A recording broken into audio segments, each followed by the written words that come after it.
తిరుపతికి చెందిన ఘరానా మోసగాడు రసూల్ సాహెబ్ కిడ్నాప్ కేసును పోలీసులు ఛేదించారు. కడప జిల్లాకు చెందిన 4 కిడ్నాపర్లను పోలీసులు అరెస్ట్ చేశారు.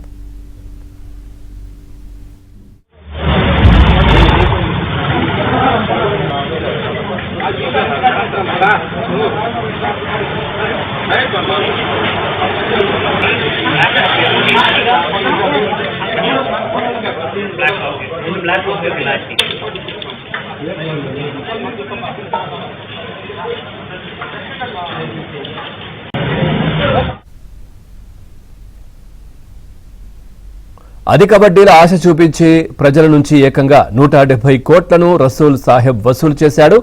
డబ్బులు తిరిగి ఇవ్వకుండా తప్పించుకు తిరుగుతుండటంతో డబ్బులు కట్టిన వారు ఒత్తిడి భరించలేక అతని వద్ద పనిచేసే ఏజెంట్లు రసూల్ను కిడ్నాప్ చేసినట్లు పోలీసులు తేల్చారు.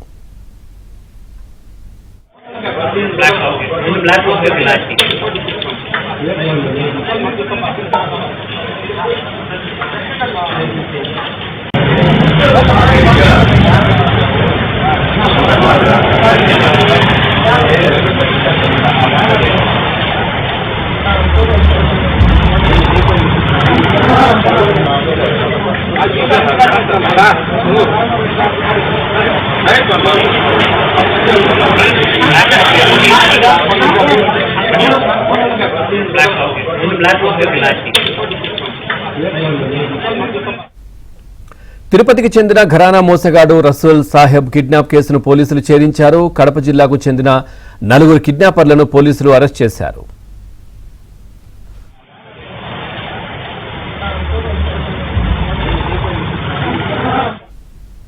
అధిక వడ్డీల ఆశ చూపించి ప్రజల నుంచి ఏకంగా 170 కోట్లను రసూల్ సాహెబ్ వసూలు చేశాడు.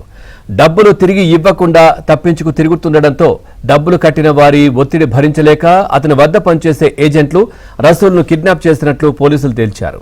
ఇదే విషయానికి సంబంధించి మరింత సమాచారం మా కరెస్పాండెంట్ దినేష్ అందిస్తారు. దినేష్, పూర్తి డీటెయిల్స్. పవన్, మొత్తం మీద ఆర్థిక నేరాలు ఎంత సులభంగా చేసి తప్పించుకుని తిరుగుతున్నారు, దానికి సంబంధించినటువంటి బాధితుల రియాక్షన్స్ ఎట్లా ఉంటుందనే దానికి ఈ కేసు ప్రత్యక్ష ఉదాహరణ. రసూల్ సాబ్ అనే వ్యక్తి కడప జిల్లాకు సంబంధించి అనేక మంది ముఖ్యంగా ముస్లిం కుటుంబాలకు సంబంధించినటువంటి నగదుని తీసుకున్న పరిస్థితి ఉంది. 170 అని చెప్తున్నా కూడా 300 కోట్ల వరకు కూడా ఉండొచ్చు అని చెప్తున్నారు.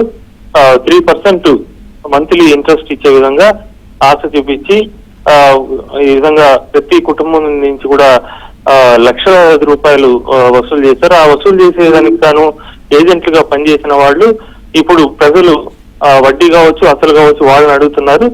ఇతనైతే మొత్తం 300 కోట్ల రూపాయల వరకు వసూలు చేసి తిరుపతి బాలాజీ కాలనీ అయితే పెద్ద ఎత్తున ఇల్లు ఉంది, అయితే అక్కడికి కూడా లేకుండా ఇల్లు అంతా ఖాళీ చేసి ఎక్కడ పోయినా తెలియని పరిస్థితి ఉంది. ఈ నేపథ్యంలో అతని దగ్గర పనిచేసిన ఏజెంట్లు తిరుపతి సీతమ్మ నగర్ లో అతను ఒక టీ స్టాల్ దగ్గర ఉంటే తెలుసుకున్నారు. అతని దగ్గర మాట్లాడడానికి వెళ్లి అతన్ని అక్కడి నుంచి కిడ్నాప్ చేశారు. ఆ విజువల్స్ కూడా పోలీసులు సేకరించిన పరిస్థితి ఉంది.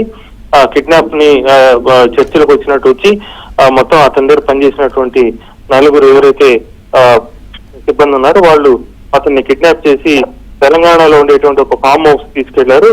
అక్కడ తీసుకెళ్లిన తర్వాత అతన్ని రాడ్లతో కావచ్చు, ఇతర దీంతో చాలా తీవ్రంగా చిత్రహింసలకు గురి చేసిన పరిస్థితి. రసూల్ సాహెబ్ సంబంధించిన కుటుంబ సభ్యులు పోలీసులకు ఫిర్యాదు చేశారు. ఇంత 4 బృందాలుగా ఏర్పడి అతని ఆచూకీ తెలుసుకుని ఎవరైతే కిడ్నాప్ చేశారో వాళ్ళందరినీ కూడా అరెస్ట్ చేశారు. రసూల్ సాహెబ్ ను కూడా తీసుకొచ్చారు. అతన్ని వైద్య పరీక్షలు చేసి ప్రస్తుతానికైతే అతను క్షేమంగానే ఉన్నాడు. అయితే అతను బాధితులకు ఎలా న్యాయం చేయబోతారనేది ప్రస్తుతానికి అందరిలో కూడా ఒక ఉత్కంఠభరితంగా ఉంది. అతని నుంచి ఆ నగదుని కూడా వసూలు చేసి ఇచ్చే బాధ్యత ప్రభుత్వం తీసుకోవాలని డిమాండ్ అయితే వినిపిస్తా ఉంది. Pavan, right, thank you Dinesh, thanks for the updates.